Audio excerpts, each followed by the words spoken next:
Ang kapuso heartthrob na si Ruro Madrid ay malapit nang dalhin ang kanyang mga talento sa kabila ng baybayin ng Pilipinas, at oo, tinatawag niya itong isang world tour.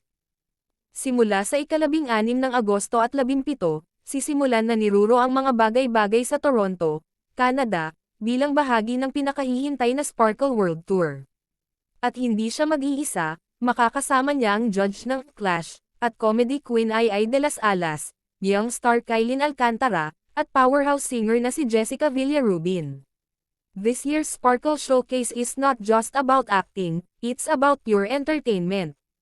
Ruro will give our kababayan abroad a treat with singing, dancing, and yes, even comedy. And who better to learn comedy from Ai herself? Ruro even revealed he's asking the comedy queen to teach him some killer punchlines. Para kay Ruro, ang tour na ito ay pampahinga mula sa kanyang abalang schedule sa pag-arte, lalo na bago siya muling sumabak sa adrenaline-pumping action roles. Pero huwag kang magkakamali, kahit na nagpapahinga sa TV at mga pelikula, dinadala niya ang kanyang A-game sa entablado. Kaya, mga tagahanga ng Toronto, maghanda para sa isang katapusan ng linggo ng musika, tawanan, at lakas ng bituin. Magugulat ba tayong lahat sa comedy chops ni Ruro? Malalaman natin ito sa lalong madaling panahon.